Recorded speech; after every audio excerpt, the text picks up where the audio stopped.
This is C12, Episode 2, recorded on March 30th, and today, I'm talking about homework. Homework. So we'd like to take a moment and thank our sponsor for the week, Academic Pub. And Academic Pub allows you to take content from their copyright-cleared library.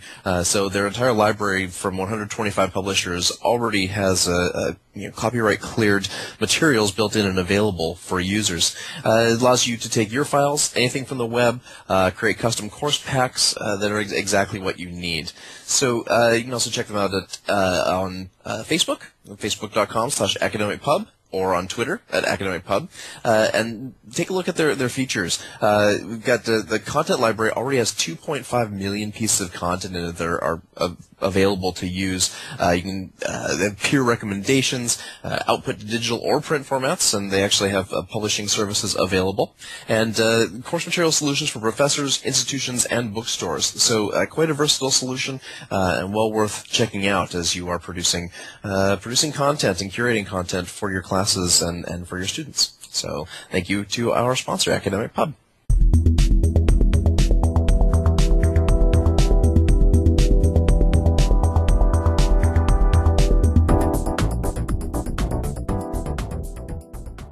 So this week in K12, we're coming up on spring, and we're coming up on budgeting season, so getting all our ducks in a row with school boards and administrators, and really trying to hammer out what FY13 is going to look like. And most of the news that we're hearing from administrators and folks in the know, people at the state and federal and international levels, the situation is not positive. And it hasn't been positive for a few years now, but this year, in particular, is yet another year where there is no stimulus money. There are limited funds coming pretty much from any source.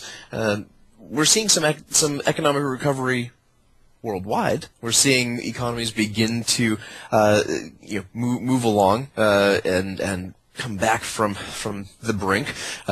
China and India have been doing fine all along, but the rest of us have been struggling for a number of years now. We're seeing jobs reports improving, certainly seeing some economic indicators heading upwards for the first time consistently. Stock market's doing great. The rich continue to get richer, and yet in the classroom we know that really there's not much trickle down happening, and just as classrooms tend to run a year or two behind the technology world in terms of their technology implementations, so too are they running behind in terms of economics. CNN featured an article this week noting that good news has certainly not made its way to most K-12 districts, and I would certainly agree with that. I mean, my own district is facing some significant cuts, another round this year of significant cuts, and actually, as the CNN article notes, there's 57% of districts in this country that are expecting to increase class sizes. About half of them are planning to delay various projects and improvements, cuts in technology. 30% are going to be eliminating summer school and other remedial tasks. As one superintendent notes, the biggest problem is that there were already some quite significant cuts generally made across the board last year in most districts, and one could call that sort of a shaking out and readjusting for new economic conditions and changes in population sizes and whatnot. Adjusting to a new reality, so to speak. But this year, now, if you're going to cut deeper, where do you go for your cuts? And as usual, the arts, technology are being targeted. It's also a lot of districts that the sports tend to get cut a little later on. Certainly going to be digging in there. We have districts reporting that they will be charging for preschool if they haven't before. Many districts already are. The other problem, of course, that districts are facing, most of their revenue comes either from state aid, much of which has dried up a bit. Some get, they'll get certainly reimbursements from federal programs and grants, but most of their revenue comes from taxes, property taxes. And as the housing situation continues to sort of spiral downwards outside of major cities and big population centers are seeing some housing recovery, tax revenues are way down. And that is now being felt perhaps in even more significant ways because there's sort of a year's delay in those changes happening at schools. So it's sort of a dismal situation, and this is not something that is easily solved. It is certainly time for districts to be thinking if they'd like to maintain as many programs as possible, want to continue maintaining quality instruction, districts need to focus on teaching practices and on being able to differentiate instruction in large classes, ways to effectively use the technology that they already have, ways to look at thin client solutions, look at bring your own device.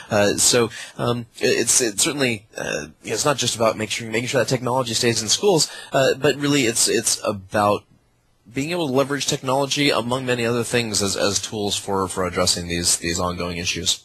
So it's not an insignificant problem. It is one that I would love to believe that technology has a chance of helping, but we will see how FY13 plays out.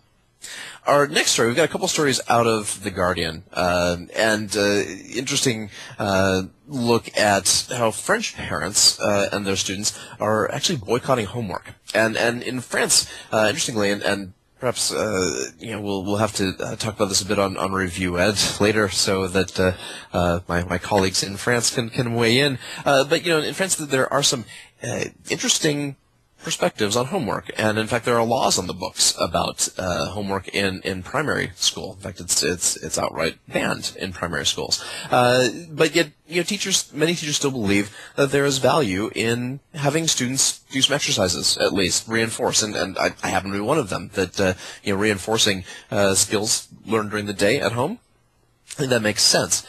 The parents groups who are boycotting homework and promoting this boycott and looking for legislation around this, actually bring up some very good points, though. And the first is that not all parents have the wherewithal, the ability, or the time to help their students, and homework very often does require some help and some assistance, and it's a useful tool for parental involvement. But when parents don't have a means of doing that, then those students are not getting the benefits of homework. Secondly, they point out that oftentimes homework stinks, and I couldn't agree with this more. Homework often is busy work, and teachers have a tendency to copy some worksheets out of the materials that came with the textbook and send it home and call that homework. And certainly that I rail against with my own kids, and we're seeing some changes there with progressive teachers and progressive schools. But by and large, a lot of homework tends to just be kill and drill, busy work, and so they make a good point there. What's the point of that? The final point that they're making is that really this is sort of shoving off the job of teaching to parents, and I don't know if I fully agree with that. I mean, I think that parents need to have a role in education, but the idea that if there is going to be homework, whether you believe in that or not, there's going to be homework that needs to have high value and that it needs to directly contribute to student achievement. That is important, an important consideration. So, the question is, what do you do from there? Because there's a conflicting article that comes out of The Guardian as well that says, students in the UK were studied for some time and found that those students who did up to a couple hours of homework a night generally had higher levels of achievement.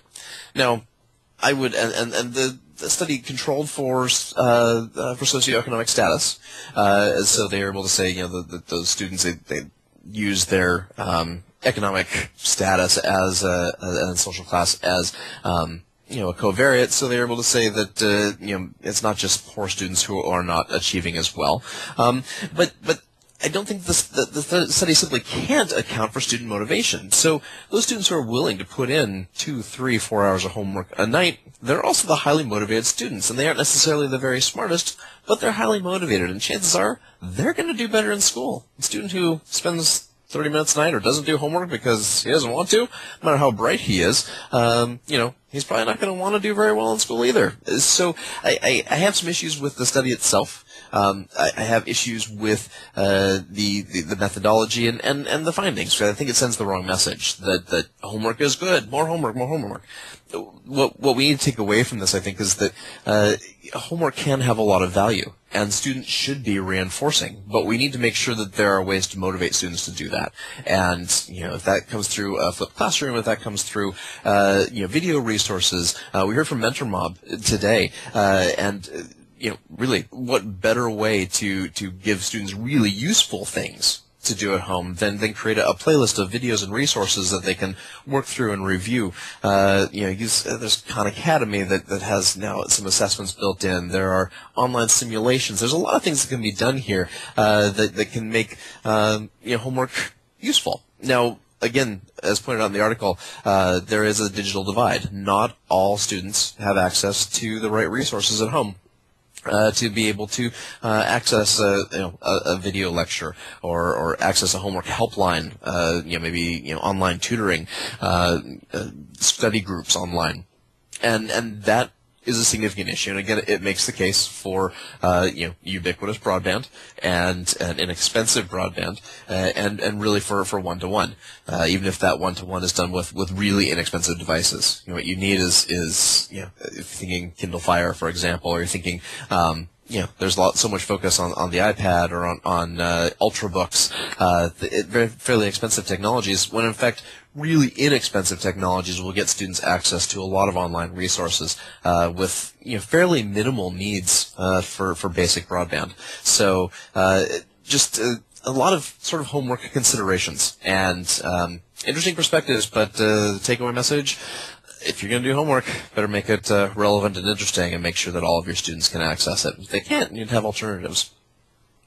Another thing we'll talk about further on Review Ed from the business perspective, but we talk about Blackboard's acquisition of Moodle rooms. A lot of K-12 schools have no real need or use for Blackboard, but they certainly do have a use for Moodle, and it's been adopted quite widely among many K-12 educators and schools, largely because it's very inexpensive. Many choose Moodle rooms. It's quite a large provider at the K-12 level. So Moodle Rooms has now been acquired by the largest higher ed learning management system company. And what does that mean? Well, according to the folks at Moodle Rooms, it means nothing. It means that open source is going to be pushed forward farther, faster, funded better, and that may be the case. I hope it is. I wrote on this over on ZDNet, and I think, so far we've seen some pretty strong commitments out of both Blackboard and out of Moodle Rooms to stay the course and continue funding Moodle, continue funding development, and see how things can push forward. But it's obviously a consideration for those people who are really committed to Moodle and to its use in the classroom, and who are using Moodle Rooms as their hosting provider. So where does this leave the state of Moodle? There's a lot that remains to be seen, but I certainly think that as we end this year and come into the fall, I'm sure we'll see some sort of fallout from this. For right now, according to both companies, if you use Moodle Rooms, you will have no problems, and it will be transparent. Perhaps things will even improve. Blackboard is extremely well funded, and I expect that Moodle Rooms will also be a beneficiary of that. So hopefully new features and innovations will become available to Moodle Rooms users. Perhaps that wouldn't be if you were using another Moodle provider or hosting it yourself. Already Moodle Rooms has a fair number of value-added services for people who want to use Moodle. So, perhaps this will be a very positive thing, but it certainly should be on the radar of K-12 educators. A couple other quick stories. There's a feature over on eSchool News talking about, and it's actually in a number of other sources as well, the ACLU sued a school district and over the use of content filtering. All school districts use content filtering, of course. They're using it on many levels and for many reasons. It's required if you'd like to get E-rate reimbursements here in the States. And I think there's not many parents or even civil libertarians who would object to having some of the junk of the internet filtered from fifth grade computers. So the ACLU stepped in, though, in one particular Midwestern school district, began doing differential filtering, so filtering in ways that they felt was discriminatory, and I agree. What they did was any sites that were related to lesbian, gay, bisexual, transgender issues, AIDS education, those were all classified as sexuality sites and sexual sites, and were therefore blocked due to their policies. However, sites that we're talking about religion, or about things that had a negative view towards LGBT issues, they were classified as religious sites, which of course were wide open. So that's the piece of discrimination, and it's I think what this is and they successfully won this lawsuit. They end up settling the lawsuit, in fact, and the district attorney. The attorney for the school district maintains that they could have prevailed, but that it would have been too expensive to do so, and so it made more sense to settle. The terms of settlement are actually, fairly steep. They're going to be monitored for 18 months. They're paying, I think $125,000 in legal fees and other costs and compensation. Not an insignificant settlement, but the message is that as public schools, we need to be very thoughtful about the sorts of content filtering that we do. Is it for the sake of meeting our federal requirements and keeping students safe and away from things that are obviously really inappropriate? And how do we define inappropriate? It's a slippery slope. And we talked last week on C12 about community standards and about local control of education. This is certainly a place where local control can perhaps be it can certainly result in some challenges and in students finding that they can't get the information and resources that they need. Suicide rates are very high, and bullying rates are very, very high among lesbian and gay transgender students.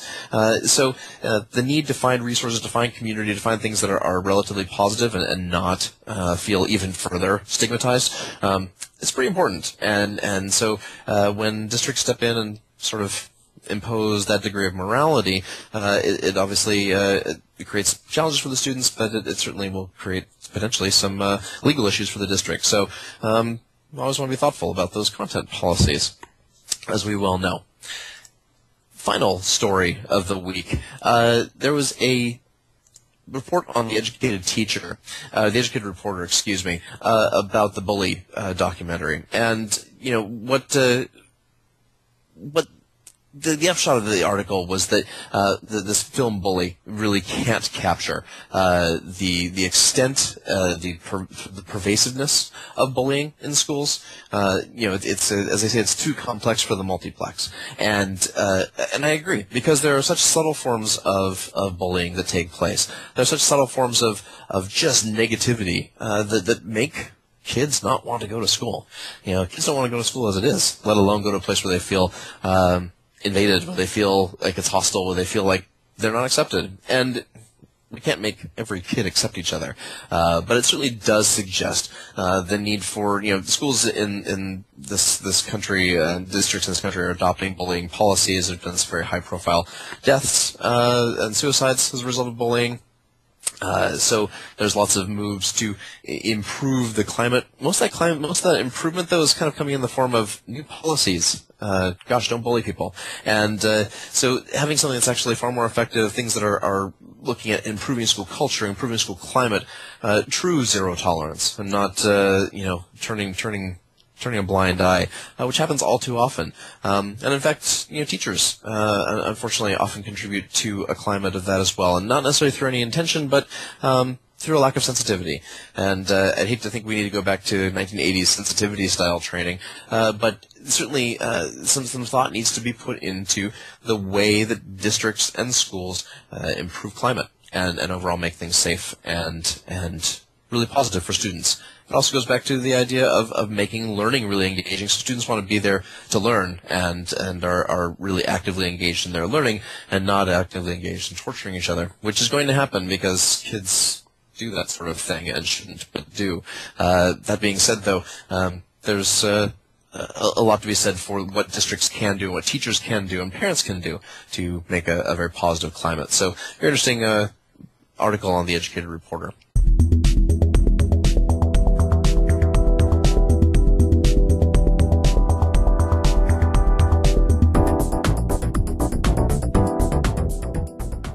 Welcome to our third episode of C12. Today we have Vince Leung, who is COO and co-founder of MentorMob. MentorMob is something that's I've heard about it in passing, but hadn't had a chance to really fully explore it. And so leading up to our talk today, had a chance to really dig in, and it's quite an incredible resource. We have teachers talking all the time about the sort of junk that they have to filter through to get useful things to their students, talking about aggregating content, curating content. Well, here we go. This certainly seems to be getting close to that holy grail. Do you want to tell us a little bit about just a quick bit of background on MentorMob, and then really kind of launch into the new features that are available to teachers now? Right, absolutely. Well, really, my co-founder Chris and I, we started MentorMob because we saw a trend in how people are learning these days. Everyone goes online to learn, and the typical trend is to go to Google or YouTube and search for how to play guitar, how to learn physics and calculus and things like this. And the thing is, you're presented with millions of results, and it's all disorganized. You have no idea which article to read first. You have no idea which video is high quality. So then you end up spending a lot of time. Eventually, you'll get there, but the thing is, it's not quite optimized yet. And what we wanted to do, and we saw what Wikipedia has done really well, is why not use all the world's collective knowledge to actually try to organize and aggregate and curate all of this information to save everyone time. So one person or 5 people can work on a playlist and curate one on how to play guitar, and eventually that helps thousands, if not millions, of people around the world who actually are trying to learn this.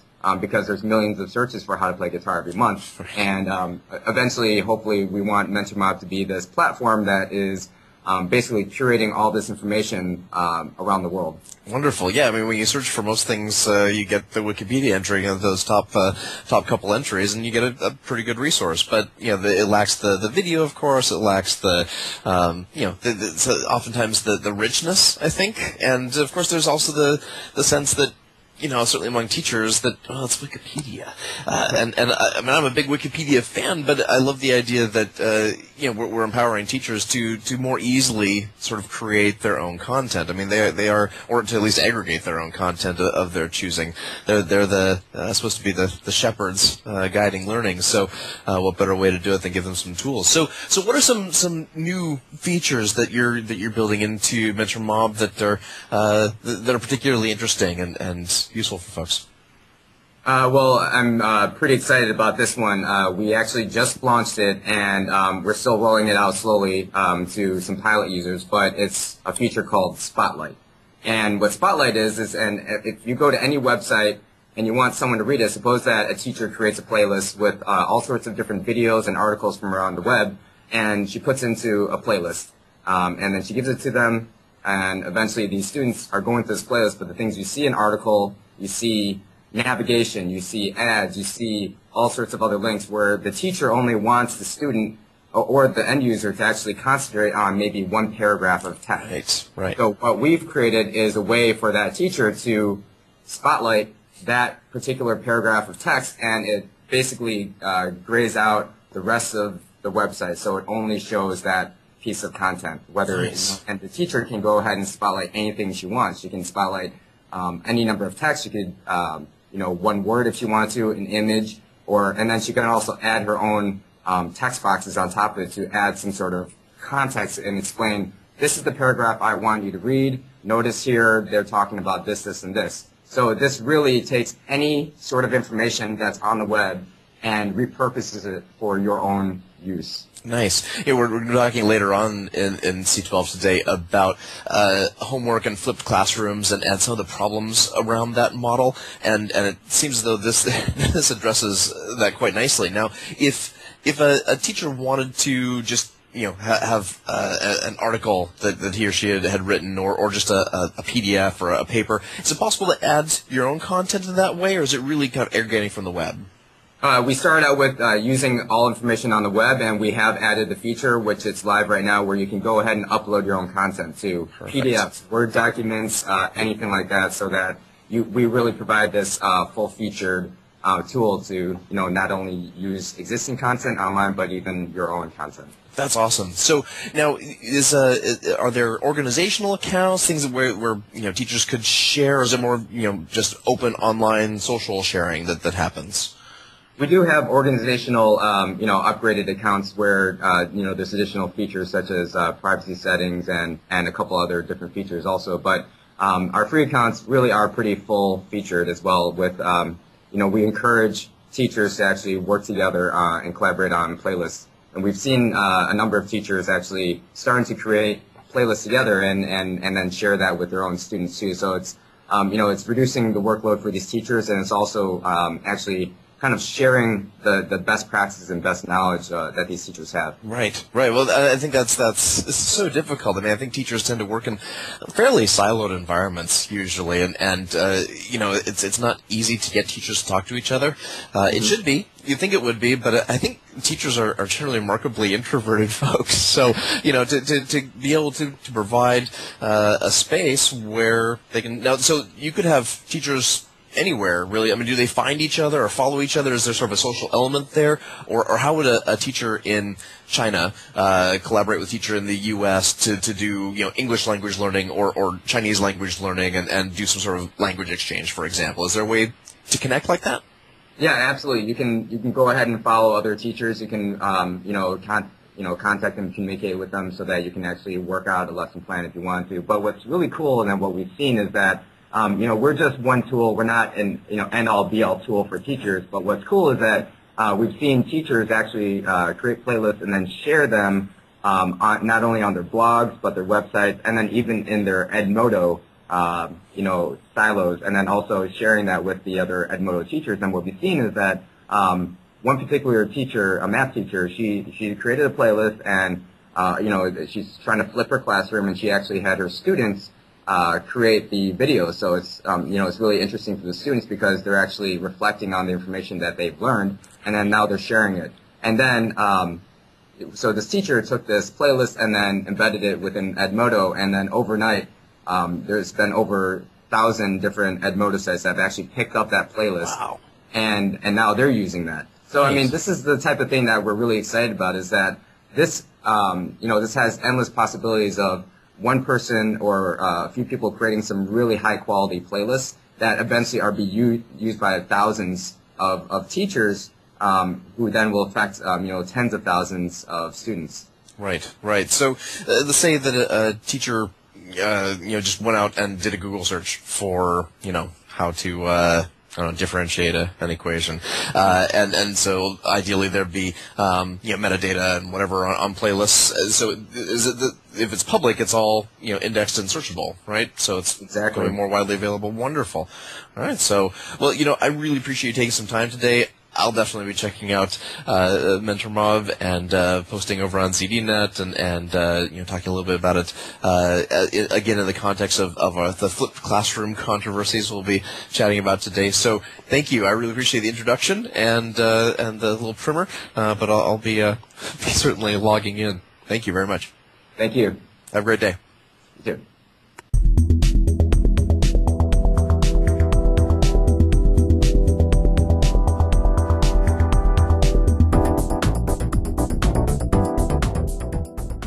All right, so this week we're featuring a couple of blogs of the week, and we were lucky enough to be joined by a guest from Teach Paperless last week, and he really had a very, very interesting talk about an article posted there. No guest this week, but we've got two that we wanted to feature. So the first is from Steve Wheeler, and since we've been talking about homework on this episode of C12, Steve Wheeler kind of rails against the flipped classroom. It's over on steve-wheeler.blogspot.com. And his article is entitled what the flip, and it's really it's the beginning of the backlash on this flipped classroom model. And he points out that all the flipped classroom seems to be anymore for most people is just distance education. And I would argue that in fact that was not the original intention, and for many teachers it's not what it is at all. It's very much meant to take the lecture out of the classroom and get content presented in a hopefully a slightly more engaging lecture style format to students, so that they can come into class and be totally prepared for hands-on activities, experiential learning, good stuff, and things that they can't do at home. And it addresses, I think, the French homework concerns that we talked about earlier. The idea that this sort of learning model is being pushed off on parents. It's being put into places where students may not be able to get the support that they need. And that's I think that can be very positive if you're using tools like MentorMob or Academic Pub, Khan Academy, all these wonderful tools to give students the basics, give the students the concepts and readings that they need to do, watch a video, hopefully get some multimodal learning going on there, and then be able to come back to class and with the teacher's guidance the next day work through some activities that reinforce. So it's not the homework that's reinforcing anymore, it's the homework that's giving the intro, and then the reinforcement and the real hands-on learning happens in class with the teacher's instruction. Makes a lot of sense. But Steve Wheeler really kind of calls out the teachers who and the educational institutions that see this as a chance to just spend more time on test prep. So, okay, guys, go home, watch this Khan Academy video. Here's a lecture, and hey, now we've got more time to do more lecturing or do more test prep. The goal was to kind of eliminate this stand and deliver, falling asleep in your classroom sort of approach to teaching, and his concern is that really all it's done is make for even more of that, more bad pedagogy, both after school and during school. And I think that's a valid concern. I just don't think that he calls out enough exactly the ways in which this can be really used in a very positive sense. There's not much talk in his blog about this idea of previewing content and then doing the experiential learning when you have an instructor and paraprofessionals and your peers in place to be able to do it. He also does, as the French parents did, call out this idea of the digital divide, and that is really critical. To make the flipped classroom work very, very well, you need to ensure that, one, teachers have the right resources, whether that's MentorMob or Academic Pub or whatever, have the right resources to record and put together these resources and these lectures, tools, videos, whatever. But you also need to make sure that students have the tools that they need to view them and access them, and that remains a critical kind of chicken and egg issue with flipping the classroom. As more and more districts, though, move towards a model where this is possible, open up computer labs after school, make sure that libraries have wide open access, as TVs get connected to the internet quite easily. I think there's going the barriers, the digital barriers, are going to drop. I think that as students, as schools move towards BYOD models as well, this will get a little bit easier, even if the school is subsidizing devices for students who aren't able to afford them. So that's Steve Wheeler's blog. Well worth checking out. Some very good points. I hope that he's missing some of the good stuff, though. The other piece is from Teach Paperless again, and this is Shelley Blake-Block talking about a new effort in Baltimore. So I lived in Baltimore for several years and know that the city schools struggle a great deal, and the teachers in the city schools struggle no end. It is a very, by and large, a very, very poor, underserved district with huge gaps in resources and really significant problems facing it. So what Shelley Blake-Block has done is begin something called EdTech Link, and in fact he's working with students to help them become entrepreneurs, teachers to become entrepreneurs, to be doing everything from as part of their learning, then teaching seniors or teaching parents, teaching people to use technology, doing things after school with a variety of programs to engage students, engage teachers in professional development, be able to really actually be edupreneurs. And it's a fascinating approach, and it is something that is really, really different. It is. I have not seen this used elsewhere, and I hope it's a model that becomes replicable. It's in its infancy, but he's co-directing this this program. It is so one quote that I particularly liked. It's a cruel irony that so many of our kids are natural innovators and entrepreneurs, but so little of our curricula encourage new thinking and new ways of doing things. Well, this will do it. So I strongly encourage you to check this out over on Teach Paperless. And it may not be anything you can take home and use right away, but it is definitely a very different approach. And for those of you who are looking for something to really shake things up, Steve Wheeler pointed out, to truly flip the classroom on its head and do something very different, instead of what we normally think of as a flipped classroom. This is an interesting place to start.